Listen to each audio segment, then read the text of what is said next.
Welcome to Your College Bound Kid, a podcast for parents, college counselors, students, and anyone who wants a deep dive into the world of college admissions. Hi, this is Christina Lopez.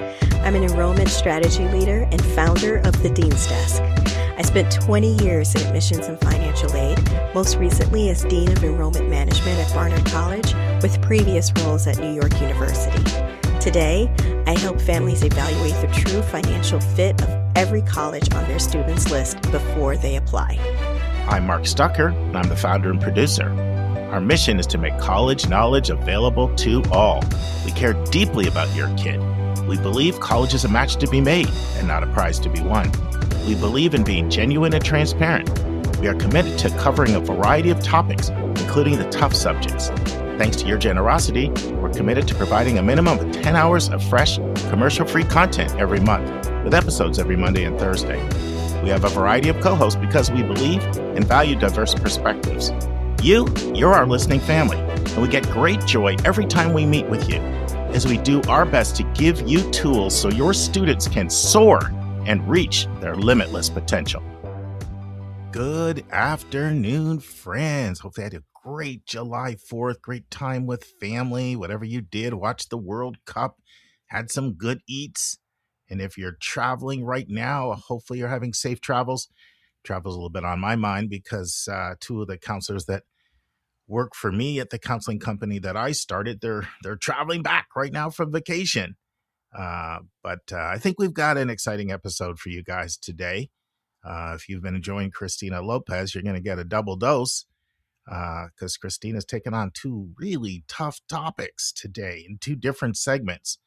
So for the first time ever, we're really kind of doing a deep dive on double deposits. What are double deposits? Why are they so controversial?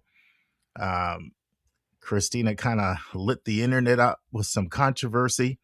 And believe it or not, that was actually before I invited her on as a co-host. And when I was inviting her on as a co-host, I actually said, Christina, can you come on here and clarify your view on on double deposits? So we take double deposits on and what's going on out there, changes that have happened in admissions since 2019. I'm excited about it because we've never really broached this topic, and I always get excited when we have 655 episodes and we're taking on a topic for the first time. So you'll get Christina there. And then, of course, I'm going through this series on the Chronicle, going through these articles, we're up to number 9 of 11, believe it or not, because now that we're with a couple episodes a week, it goes really, really fast. And the topic is, how bad is higher ed's budget crunch? And we have an entry from Patrick Ronk, who's the vice president of higher ed at Moody's. And we've got, believe it or not, a positive one for once. His article's called A Silver Lining. So I'll read that to you. And then Christina's back again. And we're taking on another thorny, controversial topic, which is, how has the Supreme Court's decision on affirmative action impacted colleges? So you'll be hearing from her there. But before we dive in with the first segment with Christina, I want to give you an update on the YouTube channel. And first of all, let me give you a little bit of history. So I would say this is our third major iteration of Your College Bound Kid. So you go all the way back to fall of 2017, all the way up to mid 2021. The model primarily of Your College Bound Kid was myself as, an experienced college, counselor having a conversation with a parent. And that was really the model that it was based on, but you make changes and alterations as you go along. I'm just giving you guys a little bit of history. So I want to say it was 2020.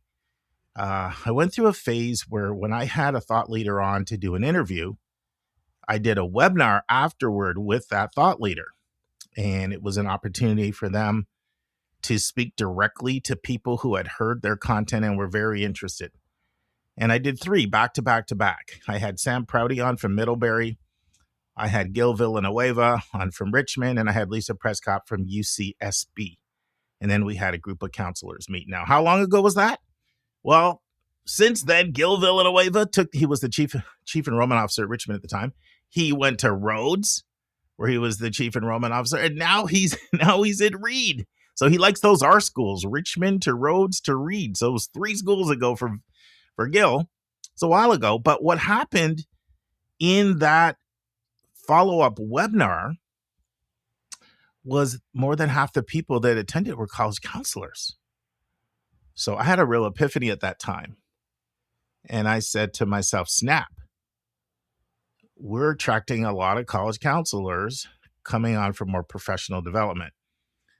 I need to up our game as far as bringing in people that have been on both sides of the desk or significant experience, on one side of the desk, or just a very unique perspective. So that's when we expanded, and we went to 2 episodes a week. We were 1 episode a week for the first 3.5 years, every single Thursday. We've always been on Thursday. And that's when we went to the Thursday, Monday format. So that was a second really big change, or second or third, if you want to argue it that way, moving to a 2 episode a week format. But also now we have over 250 years experience amongst our co-host team, adding more co-hosts, more perspectives. So at that time it was Susan, Julia, and Vince that all joined the team. It's 4th anniversary of that, actually, summer 2022. About to go into the 5th year of having them on our team. And so this is a 3rd iteration. And why are we doing it? Well, there's multiple reasons. One, we're very serious about our mission to make college knowledge available to all. And I've been very transparent with you. The first month we had 212 downloads, and then we were getting 45 to 50,000 a month for a long time. And the problem is we're still there. We've kind of stagnated the last few years. And so I never want to be stagnating or going backwards.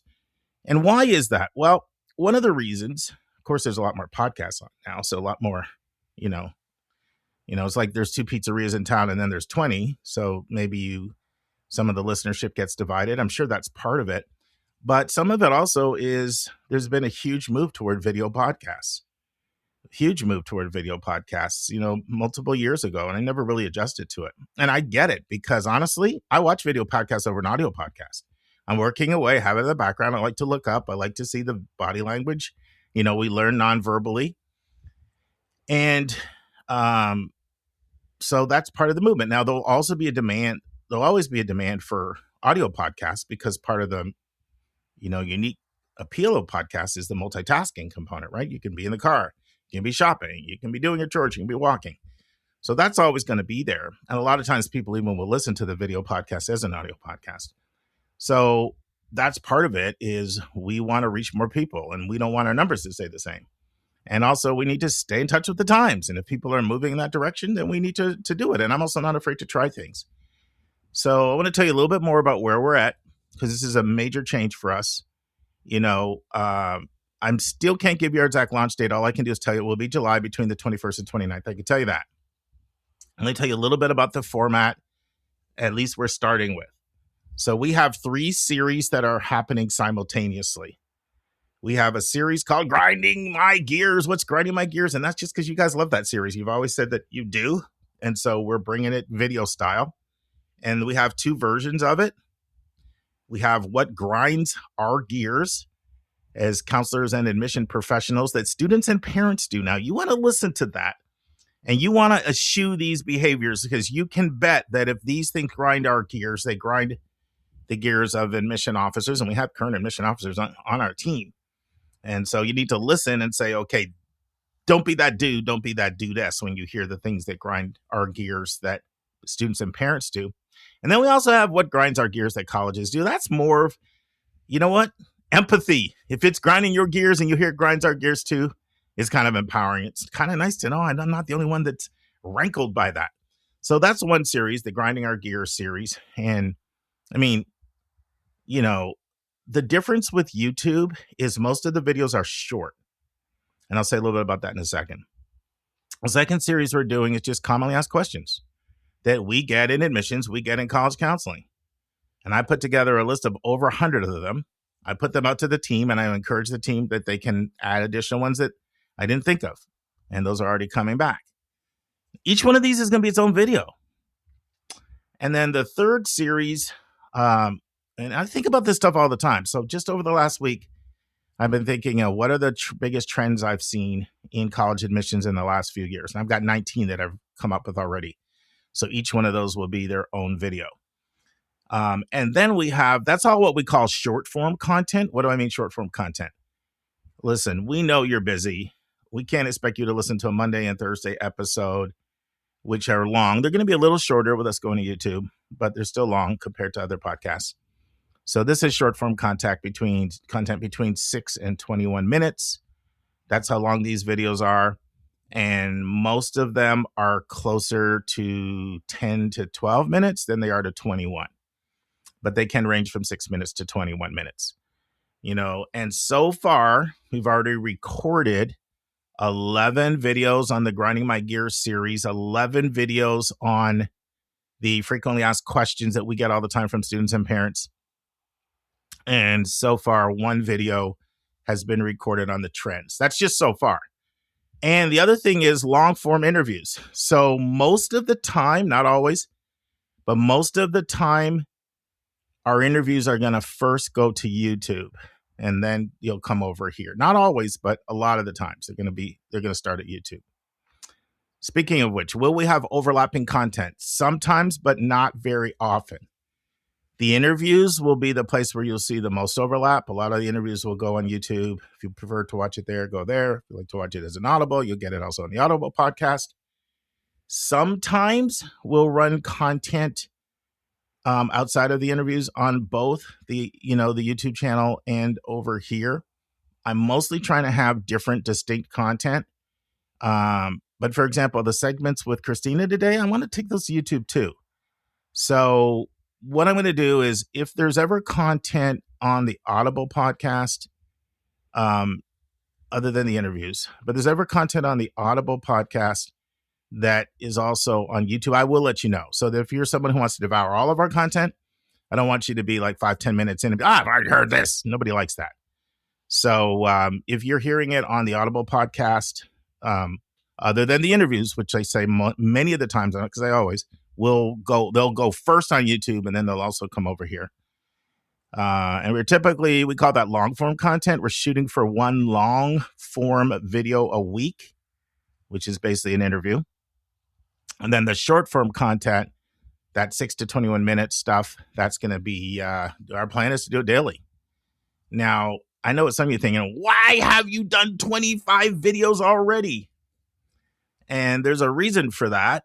It's because the only way to manage, a daily podcast like this is to get ahead. It's the same way I tell students, the way you manage, if you're one of these students that wants to apply to 15 colleges, 17 colleges, 19 colleges, or even more, and that's entirely up to you. I know the pros and cons of it, but some people choose to do that. And sometimes it makes sense. Sometimes it maybe doesn't make sense, but it's up to the individual. They can do what they want. Only way to do that is you better get ahead. That's the way that you do that. And that's the same way I manage a lot of content, is to get ahead. And the other reason why I'm doing it is because I'm on the road for 45 straight days from October 2nd to November 15th, visiting a bunch of colleges, going to a couple weddings, doing a college fly-in, all that stuff is in there. Bunch of receptions. But yeah, I mean, I'm excited about it. But I don't like recording on the road. I don't. I've got a whole podcast studio set up here with all the lighting and equipment. At home, it's my comfort spot. I don't like to record on the road. I've done it before and get bad internet and in a place. You get a loud neighbor next door. It's just too many distractions. So I don't like to do it. Have I done it? Yes. Will I probably have to do it sometime in the future? Yes. But I try to avoid it whenever I can. I don't mind editing on the road. I actually love editing. I never thought I would, but I do. So anyway, I'm trying to get crazy content banked so that when I'm on the road for that, October 2nd to November 15th, I'm not doing any recordings. So I want to get 2 months ahead, So anyway, we're excited about this. I have already edited and seen some of the final YouTube videos. I really think you guys are going to like them.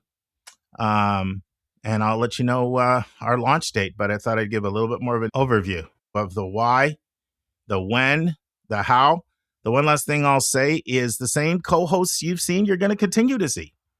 So far, I've already done videos. I've done 6 videos with Susan and Christina, which is really nice because we were like reunited again after we're serving together on Go to College New York City, a board that we were on. I have done 5 or 6 videos already with Hillary. Don't faint, but Vince came out of retirement. I've done 4 videos with Vince. I sure have. Yeah, we recorded those yesterday on July 4th.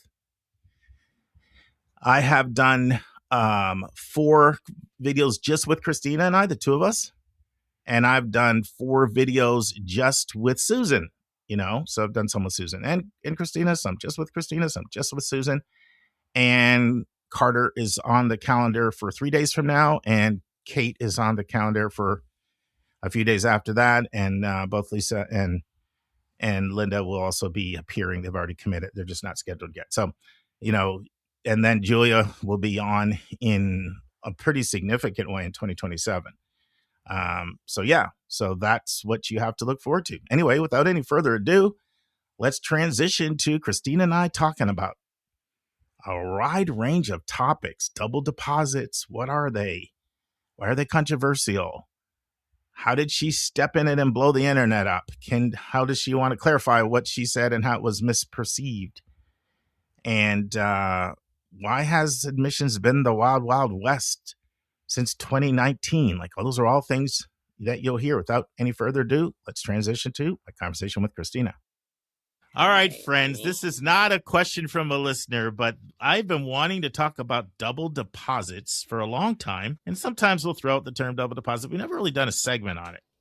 Mm-hmm. And Christina's a great person to talk about it for many reasons. One, she's had so many different roles in admissions, but I was talking to her the other day and I said, I don't think she knew that she lit the internet up with a post that she made. This is before you were on a co-host and people were reaching out to me and like, did you see what Christina Lopez said? And one person was like, I'd get called into my boss's office if I said that. And I'm like, listen, you don't know Christina. There's something here. You're not, stuff is being misinterpreted here. Mm-hmm. So why don't you talk about double deposits, talk about how things have changed, talk about college's perspective, talk about what you've seen. Just do a little overview on double deposits, assuming that people listening might not even know what I'm talking about. Why don't we just go there? Yes. So yeah, I kind of stepped in it a little bit on the interwebs. So hey, we've all done that. Hey, I'm still getting used to this whole thing. And by the way, I don't have a boss now. So, hey, there's that. Yeah. So a person on social media, Harlan Cohen, posted, he's been getting lots of messages that he's offering prospective students additional merit aid after the May 1st deadline. Syracuse did this last year, and that was a big deal. So what's so hypocritical is that students are forbidden to commit to more than one school, but yet schools will poach students who have committed to another school, not respecting the agreements students have made with the school they've already committed to. And how is this ethical? Common App and NACAC. And so basically said that there is nothing technically that... Hold it, Christina. Before you get into that, can you just kind of explain? Let me give the layout. Give the layout so people even know what a double deposit is, how schools think about it, how things have changed. Why don't you do that before we get into you being in the midst of the storm? All right. So double deposit means that we're basically putting in deposits at more than one school to hold more than one seat past May 1, right? There is within the Common App, you verify and affirm that you will only commit to one school, because obviously you can't be in 2 places at once, and that you won't hold multiple places. And the reason why this is annoying to colleges is because it's really hard for us to know who our class is, going back to that idea of summer melt. We know that there are students that are going to melt away during the summer for a variety of reasons. So students who double deposit, we know that they're in the pool. We account for them as part of that melt. But it's unfair because they're holding back a seat, but they were always intending to withdraw. We could have went to waitlist and filled that seat, right? So there's a lot of, they basically feel like it is being deceitful. Obviously, you can't be in two places at once. You only have intention of going to one. And selfish because you're holding two places. Now, if a student there's an exception to this. If you get off of a wait list and you deposit at one place, technically before you withdraw from the other place, now you've double deposited. But the idea is that after you've made that decision that you're going to take that offer from the waitlist school, that you go back to the other school and pull that, you withdraw. You're not going to get your deposit back. It's not refundable, but at least you've told them that you're withdrawing. So I think that there is this, I think maybe from the college side, and, counselors don't always know when the students are doing this because sometimes these situations come up after the school has ended. Sometimes it's happening over the summer, and I'll talk about that, but they're not always aware, but that students are submitting deposits in more than one places. But 9 times out of 10, they're doing it out of fear, right? Or a situation has occurred. I don't believe that students are doing this because they're just inherently manipulative and they're just trying to hold spots and they just can't decide. I think that there are situations, especially now, because of the landscape that is happening with higher ed, and I'll talk about that in a second, there are sometimes putting students in this position and they don't necessarily always know how to handle it. And sometimes that easy move is, I'm just going to double deposit.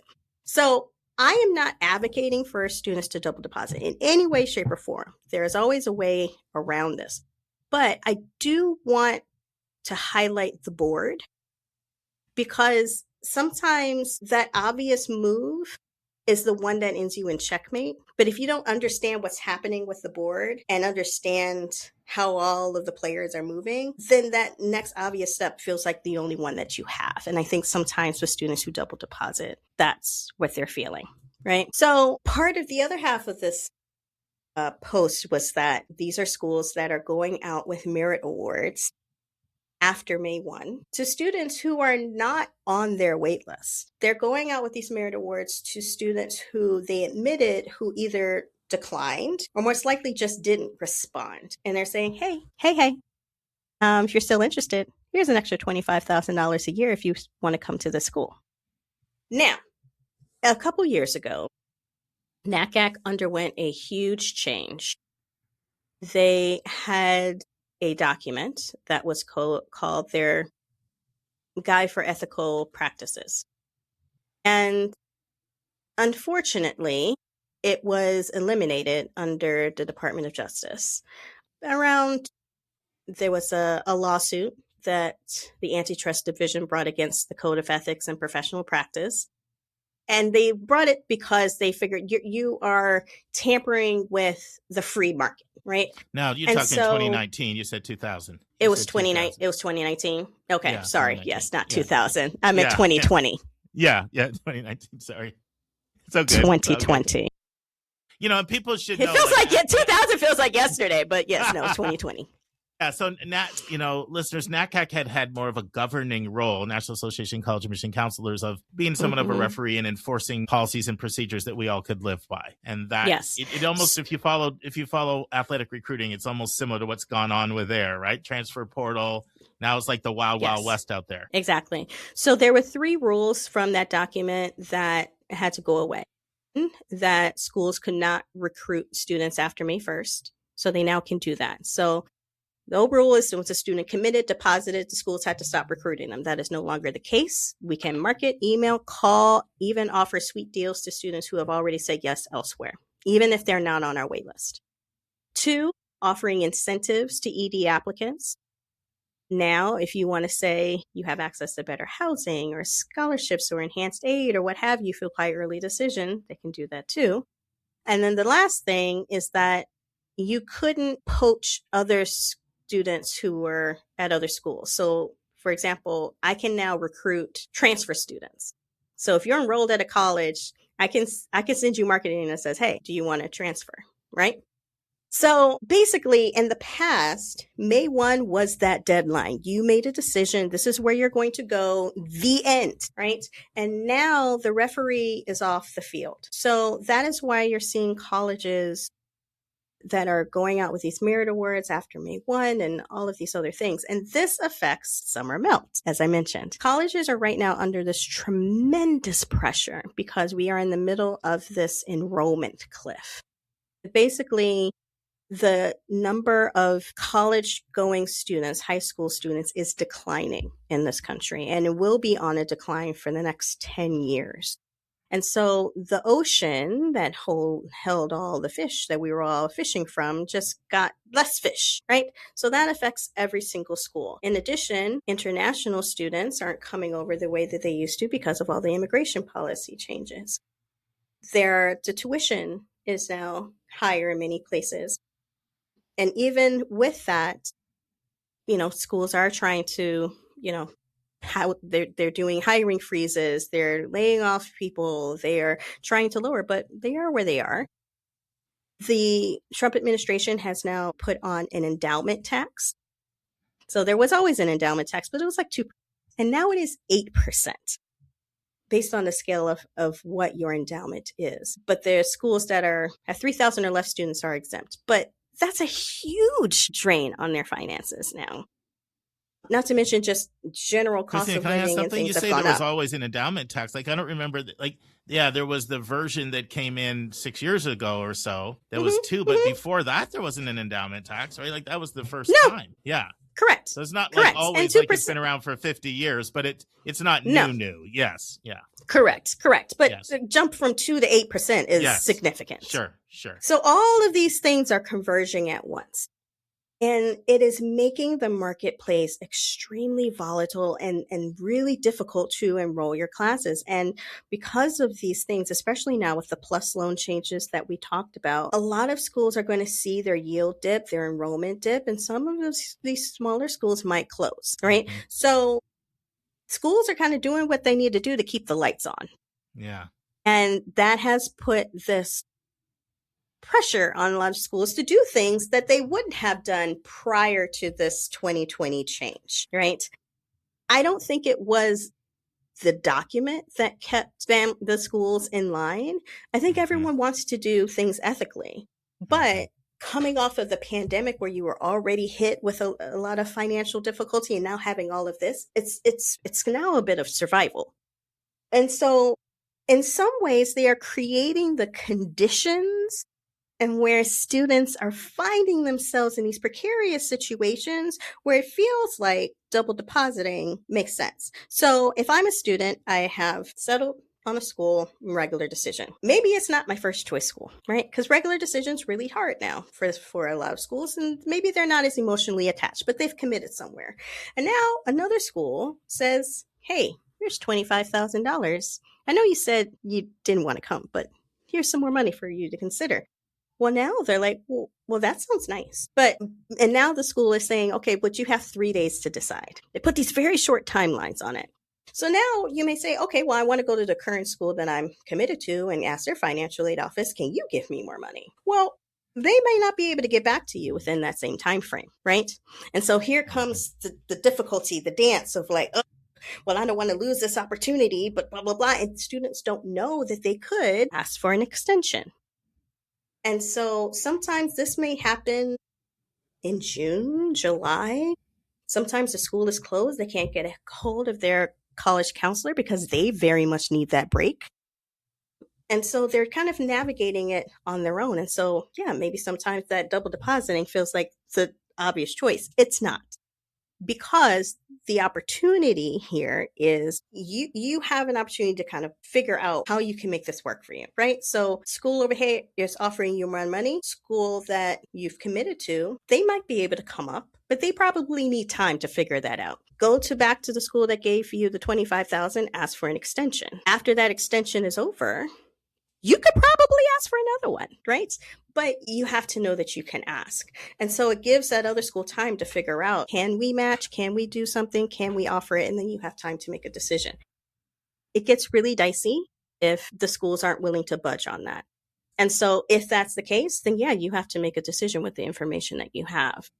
And that might mean that you either turn down that offer or you're going to withdraw from the other school. So the idea is that if you, to keep being able to figure out, can I go back to the school and ask, can they work with me, etc. But sometimes families on their own don't know that they can do that. And so that's when the double depositing happens. And if you're double depositing for a moment, fine. The idea is that you are going to withdraw that as soon as you've made that decision. What makes people upset is that you delay that decision until August. If it's for like a day or two, okay, fine. But it's not one that needs to be drawn out, right? So I don't want it to be like, oh my God, this is so wrong. It's so terrible. They shouldn't do it, blah, blah, blah.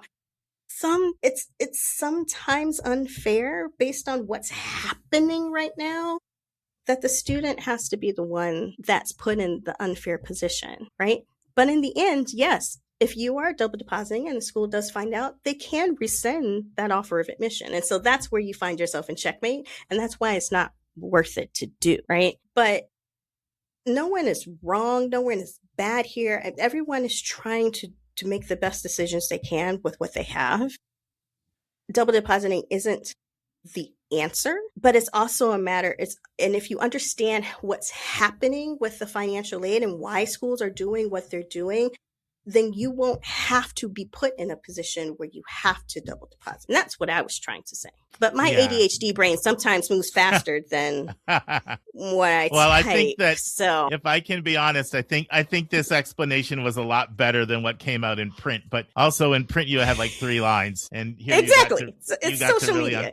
You got to really unpack it. The only thing that I would say is I don't always think somebody has the mindset of, okay, I need 2 or 3 days to figure this out. Like, I have seen people who feel like I'm going to take my time. Like, I like both schools. I don't want to make a bad decision.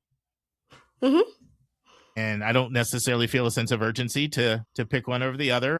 Now, I will say this. I'm not saying when people do that, they're bad people. I think they oftentimes have no idea the impact it's having on the college. They're very naive about that. They just think like, okay, I got another offer. Why wouldn't I not consider it? And also, but they that sometimes also, don't remember, consider... we're talking about in the context of people coming off wait lists. There's also people that just accept 2 offers right away, too. That's a different type of double depositing. Yeah. And sometimes I do feel that that's fewer and far in between. There are some that are just like, oh, it's May 1st and I can't make a decision. Just make a decision, Mm-hmm. Make one very quickly. And a lot of times if they feel like, oh, I can't make a decision by May 1st, you can ask for an extension. And I'm really glad you've hit that point and hit it hard, because I don't think people realize that. Yes. I don't think they realize they can ask for an It's not like the door closes on May 1st, especially for a lot of these schools. They will give you more time if you need it. You just have to because ask. they know they're not going to they're not going to be full on May 7th, Yeah. So why would they not take someone who's seriously interested in them, who they obviously had interest in, or they wouldn't have admitted it? Like, you would be crazy to play hardball with somebody like that, given how much competition is out there for you to... Exactly. And that's partially what I meant of, if you understand what's going on, because they need students right now, they are more likely to give you that extension than they were in the past, right? They're not under the same, like, oh my God, everybody's coming on May 1st and we have to like hold the gate. That's not what's happening for most schools now. I had a your senior opportunity leader say to is me better. Recently, May 1st is dead. May 1st is dead. That those days are over. Yeah. I had someone say that to me recently. Yeah. Like it's the summer. A, you're still securing your class, but B, you're also trying to keep the ones that you have. So now having a yield retention strategy is key, right? You have to make these students connect to your institution before they get here. And that's always been the case, but it's so imperative now with all of the melt happening, and, schools can't afford to lose a student. Okay, friends, that concludes the first question that Christina's tackling today. Let's pick it up with the Higher Ed article. And have you noticed I'm actually able to say it the right way lately? How bad is Higher Ed's budget crunch? I was saying crisis forever, so I literally don't say it unless the words are right in front of me. and actually a positive article from Patrick Gronk, and it's called A Silver Lining. I'm going to read it.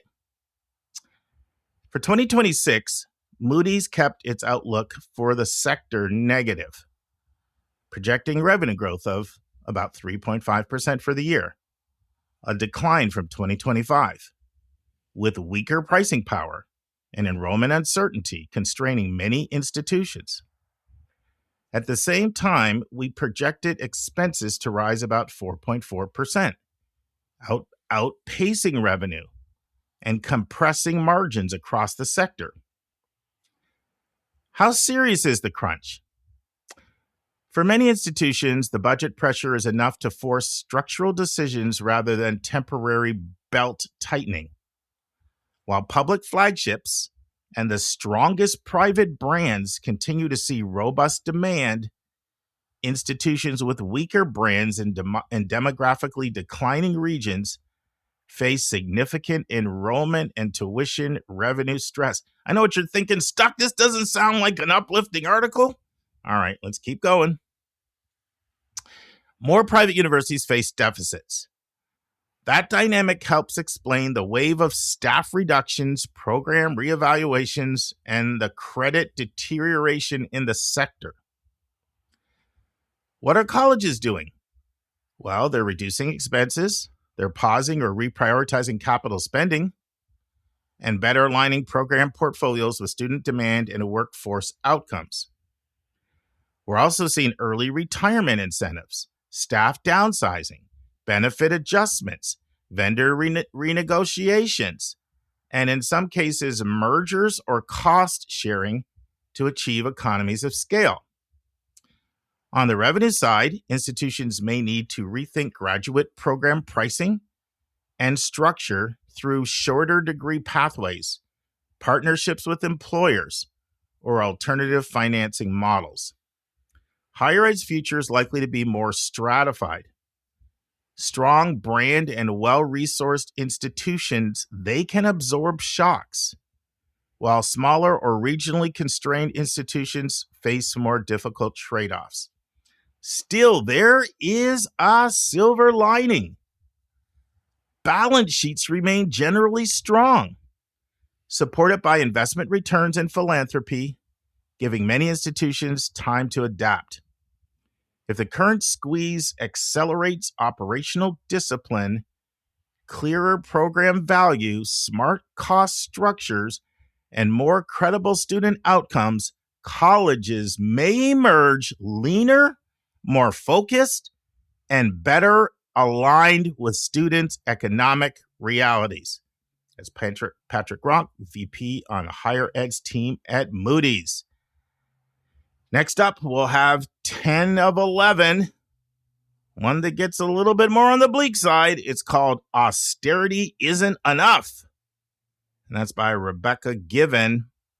And Rebecca is an associate professor of the School of Management and Labor Relations at Rutgers. So that's Thursday, 10 of 11. All right, friends, let's listen to the second segment I'm doing with Christina. And I just wanted to ask her, from an enrollment management leadership perspective, a couple things. What are you hearing from your colleagues in the profession about the challenges they face? And how is the affirmative action decision of 2023 impacting how colleges do admissions? Let's take a listen. Christina, what are the things that you hear colleagues, deans that you know in your dean network at other institutions? What are the things that keep them up at night now, and what would they say are challenges they face in the job that maybe they didn't face as much 5, 10, 15 years ago?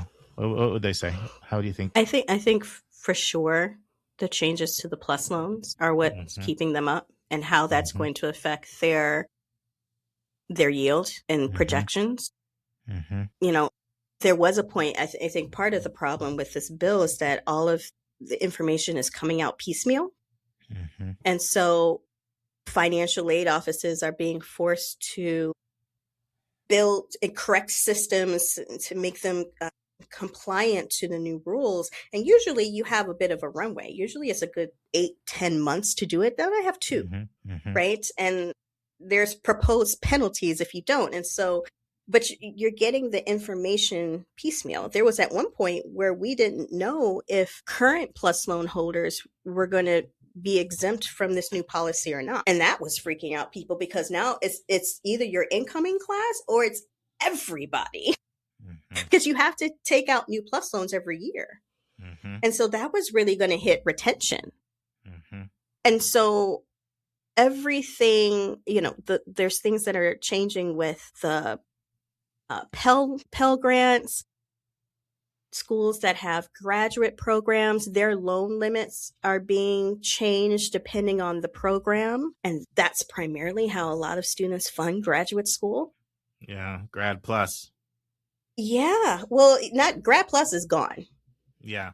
There's no more Graduate Plus loan. That changed as part of this bill, but also for the student loans. The caps have gotten lower for grad student, the max caps. Yeah. And it's based off of your program, which is it's higher for professional programs, but there's a very short list of what deems professional.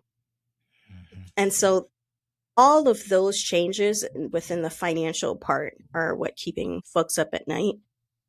And I think just being able to navigate the changes in terms of the enrollment cliff, that's going to affect some schools more than others. But math is math. It affects every school in a different way. Unless you are at the top and you are, Harvard, MIT, it kind of affects even those everybody. Schools are being like, you look at them like I oftentimes explain, like, those schools are like the person that makes $2 million a year, but they also spend $2 million a year. Like, their expenditures. So there's a lot of articles. More money, more problems. Yes. There's a lot of articles that have come out about the huge deficit those schools are going to have compared to, because 100%. They have the money. So yeah, it's there. Maybe they pay their tenured faculty more, or they're allocating more in financial aid, or all the other expenditures. So their per pupil expenditures are very high. So they weren't prepared to take the haircut they've taken either. No, and the 8% endowment tax directly affects them too. I want to ask you another question, because you can talk freely now. The Supreme Court decision that came down on affirmative action. There was the decision initially, and then a lot of people almost took some comfort in language that was in there that said, if your racial experience has impacted you, you can freely talk about it. But then that's not how the current administration interpreted it, and they're going after people with a sledgehammer that, that even if their general counsel before that had said, hey, you have permission here. There's, you can't just blindly use race, but if race has impacted you, that's still fair game. Well, that's not how the current administration wants schools interpreting it. How have you seen that impact admissions? I think a lot of schools are just scared of being sued. Yeah. Especially with their expenditures the way that they are, they can't afford to. Yeah. And so I think that has kind of scared them into overcompliance. Yeah. Because quite honestly, the administration is separate from the Supreme Court rule. Like, the Supreme Court rule has not been changed. That is the law, right? Yeah. But we have seen how this administration can bully schools into compliance by holding back research funding, et cetera. And so I think it has started to make a lot of schools think about, how can we be even above reproach, and just really scrubbing it in a way that is over and above what the law has said. And it's really unfortunate. So, I think that's why you're seeing, initially there were a lot of essays and supplement questions that, were kind of speaking to, like, tell us about your lived experience and all of that. And I think a lot of them have even pulled back on that. Right. Because of fear. Which is really unfortunate. Fear of reprisal and fear of. Everything you said there is consistent with what I hear from people that I talk with. And the one thing that I would add is, the higher you go up sort of the food chain, the more fear there is, because they know that you're more of a target. You're more of a target, and you know that you're more likely to get made an example of than if you're on the lesser selective side. Yeah.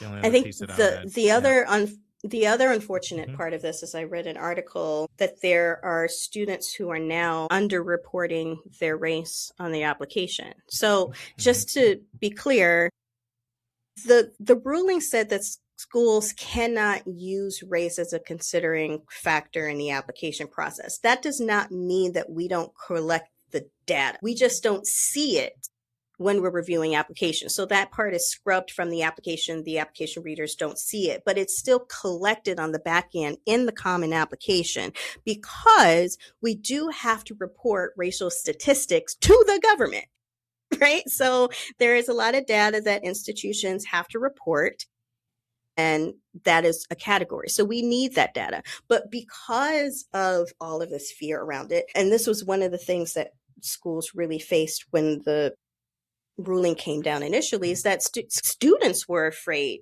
to say anything about it, right? That they were going to be somehow penalized by the school. Like, oh, if they see it, then they're not going to accept me. And so a lot of them have now stopped even putting it on the common application, which is going to be really interesting because I wonder now how the government is going to react when they don't have good data, because the percentage that we are now reporting to iPads of did not report is a lot higher than it used to be. So, I mean, I don't know if this administration cares about that, but certainly it is having an effect just on us being able to have the data on the back end when we are doing the institutional research. Christina, this is fun. I appreciate you coming on again, and I know our listeners do. And it's fun having someone else I can nerd out with. I love it. Yes. I love it. And so, super fun. Thank you for accepting a position as a co-host on our team.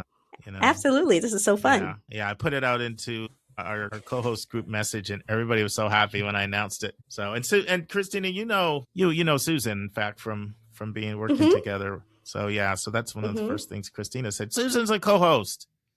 Yep. That's all good. Yep. Well, we have a lot of things planned. I'm talking with Christina about doing some YouTube only content, our new YouTube channel. So we'll keep announcing everything here and look forward to your next visit. Thank you. Thank you.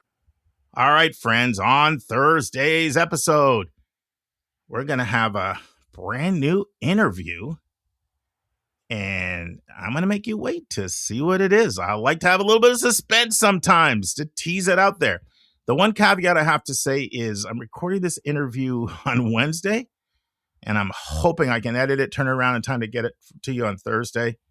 So that's the main reason I don't want to actually mention it. The backup plan will be 2 questions from listeners. We'll either have 1 question from a listener and a brand new interview. I will tell you this, it's from a chief enrollment officer at a college in the Northeast. I will tell you that, give you a little hint. Depending on if I can turn that thing around, that bad boy, and edit it quickly enough. And so that's the plan on Thursday. I'm excited about it. So friends, I always close with a quote. And I was looking in my office yesterday, actually, and I was like, snap, how have you not shared this quote? So let me give you some context. So probably 3 years ago, Joy approached me with an idea. She said, I'd like to turn our home into a Black History Museum.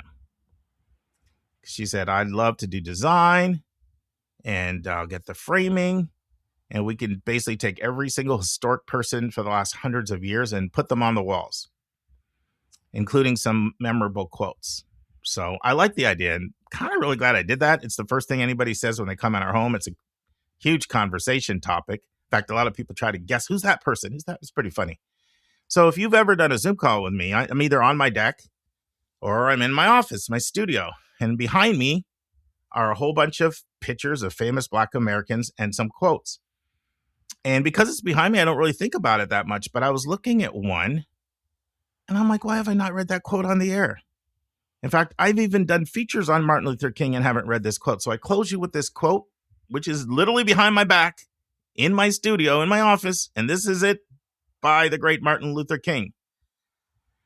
Our lives begin to end the day we become silent about things that matter. Our lives begin to end the day we become silent about things that matter. See you on Thursday, friends. And that's our show. A big thank you to you, our listeners, for tuning in this week. If you find this podcast helpful, please follow us, and you will get every single episode as soon as they are released.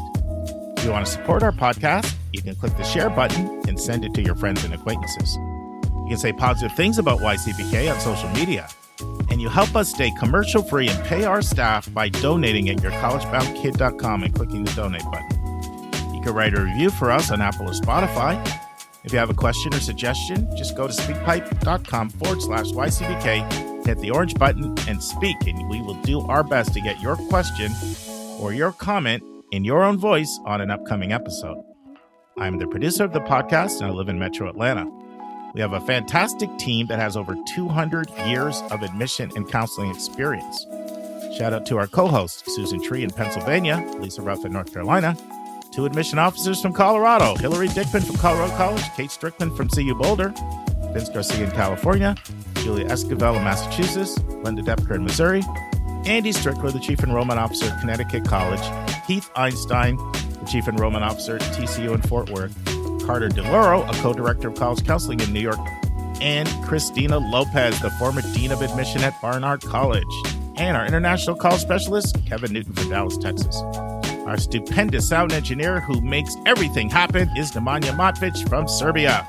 Our reliable webmaster is John Rooney. Website updates are done by Joy Stucker. Image editing by Vlad Honchar.